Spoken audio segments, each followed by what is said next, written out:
మత్తెక్కించే మాటలు, కైపైనటువంటి చూపులు, వలపు వల విసిరుతారు. చిక్కాడో బక్రా అయినట్టే.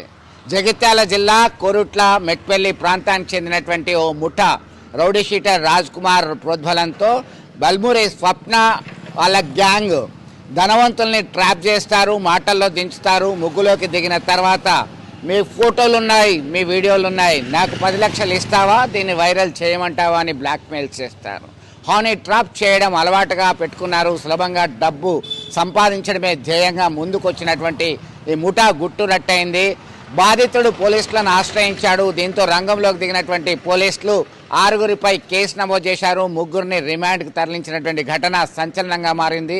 కేవలం ఈ రియల్ ఎస్టేట్ వ్యాపారే కాదు, మరి చాలామంది భాగోతాలు వారి దగ్గర ఉన్నాయి. మీ గుట్టు రట్టు చేస్తామంటూ డబ్బులు గుంజుతున్నటువంటి వైనం సంచలనంగా మారింది.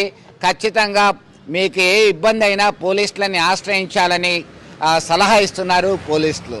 ఇది కాస్త వైరల్గా మారింది. మీరు జాగ్రత్తగా ఉండండి, మీ కుటుంబాలని కాపాడుకోండి అని చెప్పి సూచిస్తున్నారు. ఒక్కసారి అక్కడ ఏం జరిగిందో పోలీసులు ఏం చెప్తున్నారో చూద్దాం. మెట్పల్లి పట్టణంలో సొసైటీలో డబ్బు గల వ్యక్తులను టార్గెట్ చేసుకొని మహిళను ఆసరాగా చేసుకొని మహిళ ద్వారా ఫోన్లు చేయించి వాళ్ళను ట్రాప్ చేసి ఒక ప్లేస్కి రమ్మని చెప్పేసి వచ్చిన తర్వాత వాళ్ళను బెదిరించి మీరు మహిళతో ఉన్న మాకు వీడియోస్ ఉన్నాయని చెప్పేసి బెదిరించి వాళ్ళ నుండి డబ్బులు లాగేసే ఒక ముఠా మీద ఒక కంప్లైంట్ రావడం జరిగింది.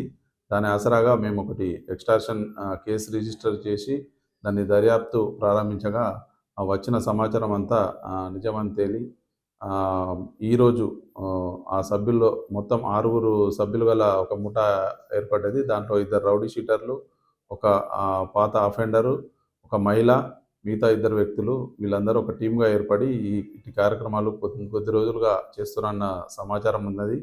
వారిని ఈరోజు అందులో ఆ టీంలో ఉన్న 6గురిలో 3గురిని ఈరోజు పట్టుకోవడం జరిగింది. పట్టుకొని మేజిస్ట్రేట్ ముందర హాజరుపరిచి రిమాండ్కు తరలించడం జరిగింది.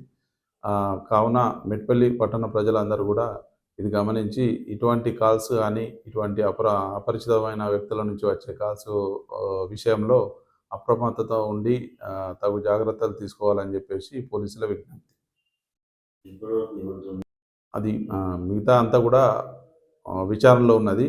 కొన్ని వీడియోస్ ఉన్నాయి, కొన్ని రిమూవ్ అయినట్టు ఉన్నాయి. అవన్నీ కూడా మేము దర్యాప్తులో మిగతా అంతా దాన్ని రిట్రీవ్ చేసుకొని మిగతా వేరే వాళ్ళు ఎవరెవరు ఉన్నారు అనేది మిగతా దర్యాప్తులో తేలుతుంది. అసలైన తొలి వెలుగు. ఫాలో వాట్సాప్ @తొలి వెలుగు అఫీషియల్.